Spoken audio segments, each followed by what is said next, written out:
Welcome to the Law, Your Money, and You. I'm Roberta Saphire, an attorney in Sharon, Massachusetts, except I'm in Arizona right this second. And Camille. Hi, I'm Camille Barron. I'm a financial coordinator and healthcare advisor in Massachusetts, and I'm not in Arizona right now, but I may as well be because we have not only yourself in Arizona, Roberta, but we have another guest today who is also in Arizona. Yeah, and she has one of our guests from Brazil. He's in Arizona now too. They came here. It's really fascinating what you can do without traveling. But welcome. It's my great privilege and pride to introduce one of my granddaughters who's been on before, Talia Breyer. But this is a little different. The last time you were on, well, tell us a little bit about yourself. And the last time you were on, I think you were on with your sister. Yes, so last time I came on with my sister Ariella, and we were talking about all the effects of COVID on our schooling and like our normal life and how we were affected by that. And this time we're going into more a little bit about me and something that I'm starting up. I'm doing a podcast type of thing. And to introduce myself, I'm a junior in high school. I dance. I have a job teaching little kids how to swim. Yeah, you don't want to tell them too much all at once. They'll figure, well, there's nothing else left. But the last time you were on, it was a few months ago. And now start with the COVID. How has school changed or hasn't it? I don't think you went back to school at that time. First talk about the school, and then we'll talk that even though you are faced with all these obstructions, you still manage to zoom ahead. Okay, so right now our school is all online. They took off school on Wednesdays, so we only have school Monday, Tuesday, Thursday, Friday. And I still have some activities going, but overall it's been harder to do school online. But we haven't gone back in person and we don't know when we are yet. So. Okay, well, tell our viewers, because this is very exciting. I don't think we've had anybody else on the show or even heard about anybody that's been doing podcasts, teenager, but tell them what your podcasts are about and how you did it in your first one. It's fascinating. Okay, so I started a podcast called Talia's Motivation. It's all about confidence and self-love and everything like that. So I did my first episode about a week or so ago, and I brought someone on who runs a social media page all about having confidence in the gym. So that was my first one. Well, what was that like? I mean, first of all, you're 16. How old was she? She's, I believe, 23 or so. She's already graduated college, so she was a lot older than me. So it was cool hearing about her experiences because I'm obviously still in high school. What were some of her experiences that really struck you the most? She talked about how someone because the episode was all about the gym. So I asked her how she started, and she said someone approached her and like said that they think she would be the perfect fit for their like weightlifting team. So she started like that. But yeah, she's had a lot of experiences in building her own confidence in the gym. And she gave some advice. She talked about how like not to be afraid to go up to someone and like compliment them or make a friend at the gym and things like that. Did she feel in any way not so confident when she first started in the gym? Yeah, she definitely said that she kind of started a little more nervous, and then she kind of just started to go up to the people working at the gym and asking them how the equipment works, because all that stuff at first can be super intimidating. So yeah, and then she started building the confidence and realized that that's something she's really passionate about. So that's why she started her social media page, trying to help other women feel confident in the gym. Wasn't the unique thing with girls, women, ladies, that at the gym there's a lot of guys, so they don't have the confidence to go there. One, because they think that these guys are going to hit on them and they don't know what to do, or maybe they won't. And that's part of the things that makes them not have confidence. So imagine having a podcast just on confidence in the gym, just in the gym, not in overall being. You know, that strikes me because the other thing about being in the gym, a lot of times people wear workout clothes. They may be tight fitting just to enable them to move freely. And some people might not feel like their body image is what it is, what they would like it to be. So they feel lacking in confidence in that respect too, don't you think, Talia? Yeah, so we went into all little things. So for the podcast, it's obviously all about like confidence and self-love as people, but I wanted to really dive deeper into like the little aspects. So like we started with just the gym, and we talked about how like the gym is for everyone, and like you can wear whatever clothes make you confident. But yeah, it's definitely an intimidating thing. I didn't want to go to a public gym for that reason, because I don't like being like followed or like looked at, which is common. And interestingly, one of the questions I asked her like, what's your plans like for the future with your social media page? And she said something interesting that I never really thought about. What she said was she would want to make a gym for just women, which is so clever. I actually never thought about that. But for me, I would definitely go to a gym with all women. I would be so much less intimidated or worried about being followed and stuff like that. Mm-hmm. Mm-hmm. Nobody ever followed me. Yeah. Yeah, you get to a point in life where you kind of wish you were being followed, you know, because nobody's looking. But what was one of the reasons you started this? Because your one of your sisters and your folks say that you and Kaylee, who has Kaylee's Queens, who's now all over the world. She just zoomed really. I use the word zoom, but I think her word is kaboom, all over the world. And we were wondering, did you copy her? And your mother and father say you're the same personality. So what are you doing that's a little different? So Kaylee and I are really similar. Like we catch each other like talking the same. Like it's definitely not intentional. I mean, I look up to her a lot as my older sister, but like sometimes we're just like, whoa, like we even think the same. We'll like say things at the same time. And both of us have always been like, I gained a lot of my confidence from watching her be confident. And so like she definitely has helped me gain a lot of my confidence, but we're really similar, and we've both been the type of people who just go around like bringing positivity. And so it's definitely something, when I saw her doing her thing, I was really happy for her, but I wanted to do something not just because she was doing it, but because I have a passion for a lot of similar things to her. Well, you already had an impact on other people and influence. I think you told me that's one of the reasons that you felt confident doing the podcast, that you wanted to help more people. Yeah, I love like my friends who are around me just unintentionally, they tell me that like I help their confidence and stuff like that. And I realize that like I can spread that positivity to more people. So that's why I wanted to start the podcast, so that I could kind of rub that confidence off on other people, because confidence, honestly, like it's a skill. It's something you learn from being around it. So I wanted people to be able to be around hearing the podcast and hearing all the positivity about confidence, so that they could kind of gain some of that for themselves. One of the things that amazes me is that some people can take years to learn how to do a podcast, and you just upped and did it.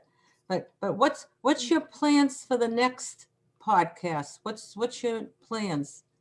So right now I've been reaching out to some confidence coaches. And so they do this for a living. They help people with their confidence and loving themselves. So I'd be really interested to interview a confidence coach. And then also, I've been looking into interviewing some other kids my age who are kind of starting up social media pages about confidence and just like teenage stuff, more like that. So I've been talking to these couple of like teenage boys who started something up. So yeah, just taking it one episode at a time. And like you said, finally I was like, okay, I want to do something. So I just started it. Do you, you know what I find interesting is they talk about teenagers just congregating at a mall and doing nothing else. and this is so fascinating. But tell our viewers what else that you do. Like you take dance lessons. Yeah, so I take dance. I'm on a competition team, so I'm in the studio like 5 to 6 days a week. So that takes up a lot of my time. And then I also work out a lot.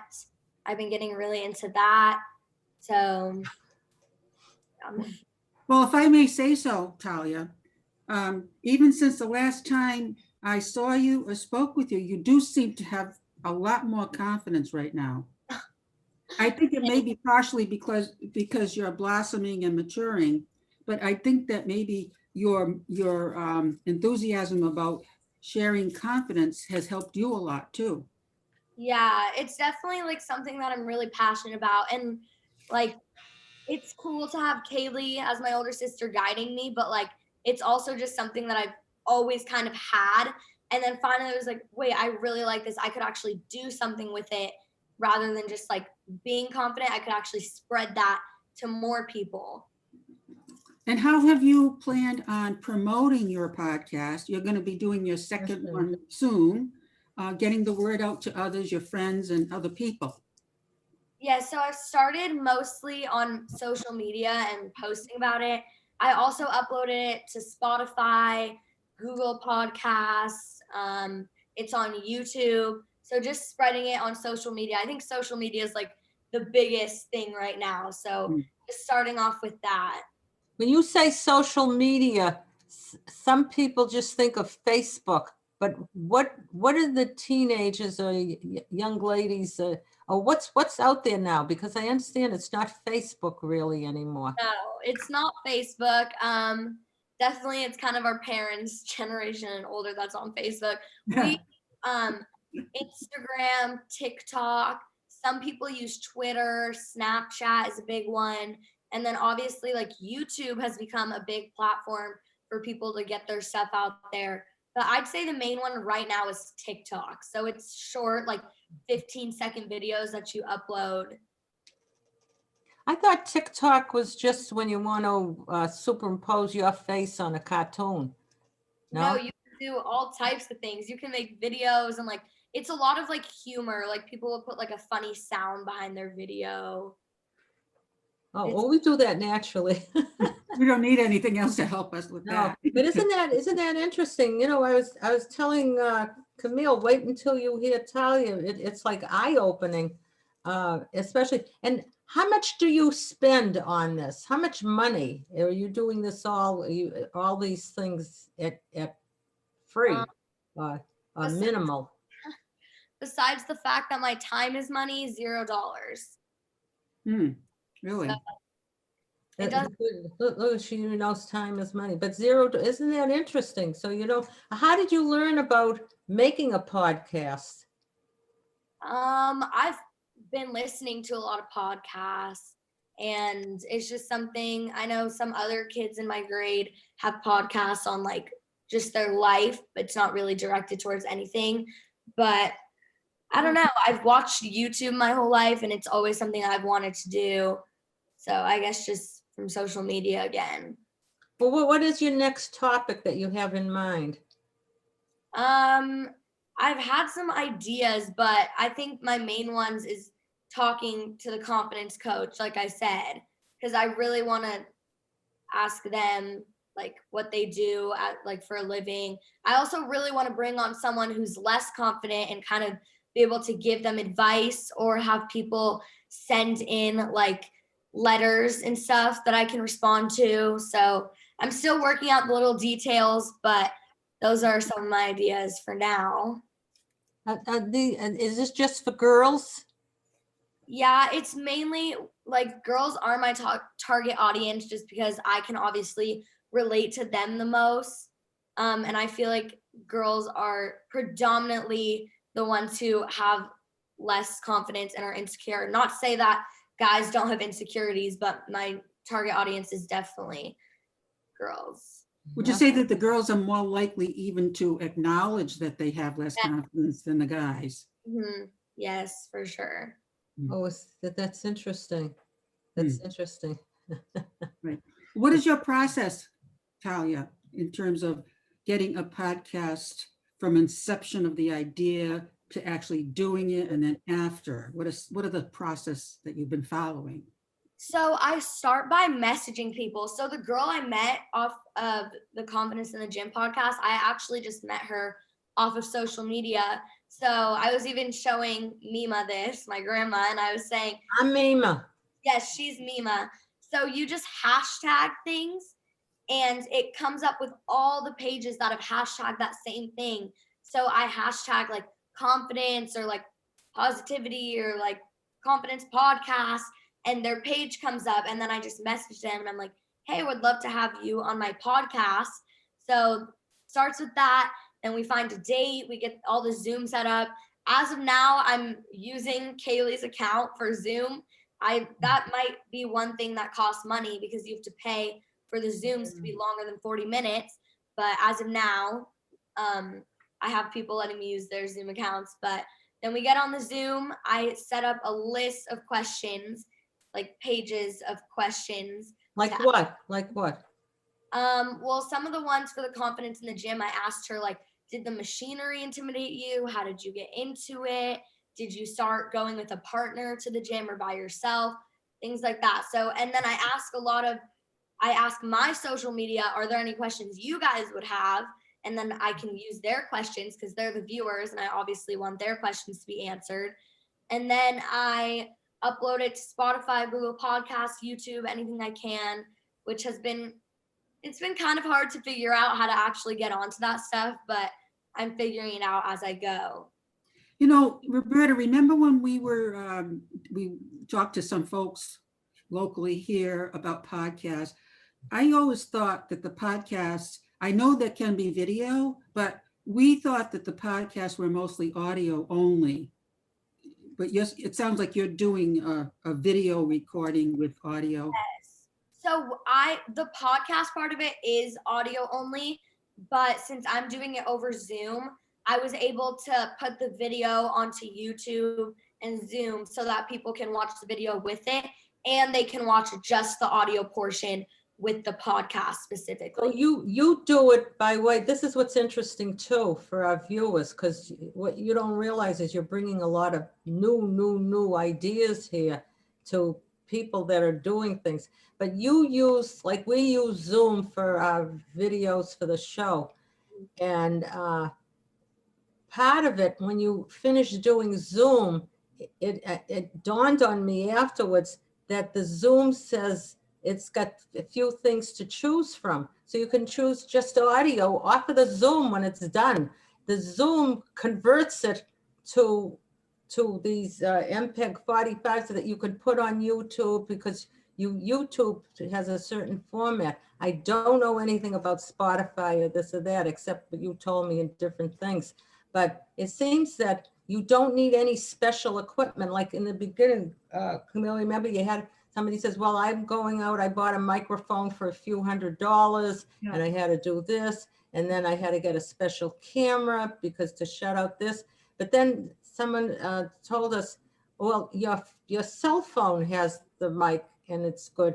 But all you really got to do is, if you're Zooming anyway, you take the Zoom audio, correct me if I'm wrong, Talia, you take the Zoom audio and that you make into the podcast. So you have a video and a podcast all in one. And it took a 16-year-old to show that. It's really interesting. No, it's just that easy. And it's actually so true. So you were asking me like how Corona's kind of affected my podcast. And I think if anything, it's actually helped it because everyone's online and it's so much easier. And if I was started a podcast before, I think it would be a lot harder to get people to like Zoom with or go online. I didn't even know what Zoom was before the pandemic. So I think it's actually really nice because it's easy and it's free and it's just a great way to start it off. So if anything, I think the pandemic has kind of like opened my eyes to that and shown me how many people and experiences you can have over the internet. Well, the Zoom is free for 40 minutes, I think 1 or 2 people. So if you start off with that and keep within, then it's not costing you anything. Other than that, like you use Kaylee's account, I think your folks have an account too that you might be able to use. So like you say, I think the Zoom is, but how do you do this hashtag for people who don't know, the hashtag this, hashtag that? So on most social medias, for me specifically, I use Instagram or like TikTok. You just go to the search bar and you can type in like, I type in hashtag confidence podcast or hashtag women empowerment. And when you click that, all the people trying to get their stuff out there, they use those hashtags. So that when people search the hashtags, they can find it. I don't know if that makes sense, but like if I was trying to get my podcast out there and I posted it, I would hashtag confidence, hashtag confidence podcast, hashtag women empowerment, hashtag motivation. So then whenever someone looked up one of those tags, they would find my post about it. How else do you find your post? Say I say this to a friend, oh, Talia has this new podcast, it's fantastic. And they say, well, how do I find it? Do you have an account with Spotify? Is that how you do it? Yeah, so they would just type in my name, Talia Breyer, on Spotify, and Talia's Motivation would come up. Or for Instagram, my account's Talia's Motivation. YouTube, it's just Talia Breyer. So it's either Talia Breyer or Talia's Motivation. They're kind of hand in hand. So they just search that up, and then my account will come up. So if I went to Spotify, what is it, spotify.com, and just typed in your name, I would be able to find you? Yeah. And the same for Instagram? Mm-hmm. You would just search Talia's Motivation, and my account would come up. And then all my posts would be How about Twitter? Is that popular? Twitter is kind of like my older siblings. It kind of like died out pretty fast, but I don't use it. So I'm not that familiar, but I'm pretty sure it's the same thing. You just type in someone's username or hashtag. Now, when you're using the hashtag, can you be anywhere in the internet, like just on Google and put in hashtag confidence builder or something like that? Or do you have to be specifically in the app that you're where you have something? For me, I think it's just the app. I don't think you can just search a hashtag on Google. I mean, I'm sure things would come up, but the main thing is in the app. I see. Mm-hmm. It's just like if you were on Facebook and like wanted to search up your mom or something, you would just type in like her name and then her thing would come up. Mm-hmm. Except it's Talia's Motivation instead of mine. How about on Google? Like I'll use Google to search. If you search up like Talia Breyer Spotify, it would come up, like, but not a hashtag, I don't think. Are there other mediums that use podcasts? I know Apple Music uses it, podcasts. There's like different forms, and then there's something called RSS. They like host podcasts, so you just have to. RSS? Yeah, it's called RSS. That's where you like upload your podcast to, and then they give you a link, and then you can submit it. It's kind of like a process to try to figure it out, but if you just type up like how to upload my podcast, it'll give you all types of ideas. You go. You were taking courses on it, nothing about that. I mean, it seems so complicated, and yet, I mean, when people tell you, well, they go out and they buy. Do you have a special microphone that you use? No, I just use my computer microphone. So I guess the computer costs money, but I had that for school because but people have a computer anyway. What kind of computer do you have? I have a MacBook, the Apple one. So it is a little different in terms of like how it comes out. So I think it's like MP4. I don't know. It's a little different than other like computers, but Zoom is a MP45. I know that. Yeah. So I just have like the Apple computer that I use for school, and I just use. Is that your computer, or did the school buy it for you?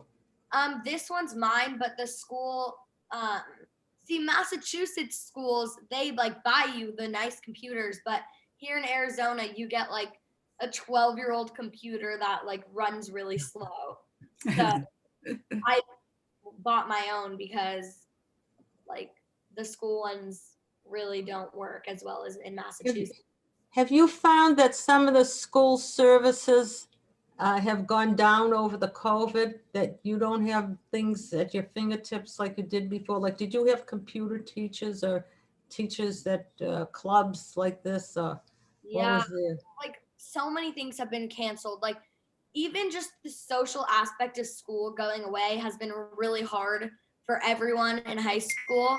But so like the school dances have been canceled and stuff like that. Clubs, we used to have computers just at school. And a huge thing that has changed for me because I have so many siblings is the noise. At school, I don't have to worry about someone screaming when I'm talking or someone like doing their own thing while I'm trying to take a test. But here it's like I'm always like, even doing this Zoom, I'm like, oh, I hope one of my siblings isn't like being loud in the background or something. So that's been different. Well, your folks love that. One of the things I was going to say is like we're very we have an affiliation with Rotary, Rotary, which is worldwide, and you and Ariella were accepted at the Ryla camp, which is Rotary Youth Leadership, Awards, and they had to cancel that. And in fact, for Arizona, they canceled yours. And in Massachusetts, I heard that they closed the camp. I'm not sure. But I mean, hopefully with the vaccine, have you heard anything hopefuls? Will the vaccines coming through and this should all be over with? In history class, we talked about Biden said he wants to get like millions of tests in the first 90 days of his inauguration. So I know he's really pushing for it. I know it's starting to become available in Arizona. My friend, who's a year younger than me, she's allowed to get it because she's a restaurant worker. So it's becoming a lot more available. I don't know if I'm allowed to get it, but yes, it's got to go through the priorities. What's interesting is we came to Arizona because the sister there was being bat mitzvahed, and we haven't missed all of them. This is the 7th. As people probably know already, my daughter has 8 children, and the husband and wife law team out here, and I don't know where the years are going. But anyway, what's interesting about that is that while I was here, I was able to get the vaccine and the 2 shots, and they're so organized here with the state. They're saying Arizona is one of the worst states, if not the worst, but the traffic out all the time. You wouldn't think that there was anything going on except for the mass. And I mean, I already got the 2nd shot lined up. At the 1st shot, I never saw people so organized. And then it breaks my heart to see in Massachusetts that they're talking about starting it with 300 vaccines a day. I mean, it's hopefully they catch on. yeah. They catch on. Otherwise, Camille, you'll have to come out here to get your shot. Yes. I'm grateful that you were able to get it, Mima. And I hope they bring it out to Massachusetts. I don't know why they're like. Oh, they will. They just have to catch up. But anyway, believe it or not, I think the time is just about up. Camille, yes, it is. we'll close. We still are working with police. That police officers are our friends, and we have some other things going on. Mike Wilbur, who people have seen on here, go through his adversities. He passed the bar. He's now an attorney. Fantastic. We wish him the best. And thank you for coming on, Talia. Oh, what a joy to have Talia on. And I'm so proud of you, what you've been doing, Talia. You just are so radiant. I think whatever you're doing is really benefiting you as well as others. And we thank you for sharing the information today. We learn a lot every time we speak with our guests, especially you. And I'd say to our guests, our viewers, please let us know if you have any questions about what we talked about today or any other ideas or suggestions about our program, because we do listen to you. Because remember, this is the law, your money, and you. Thank you.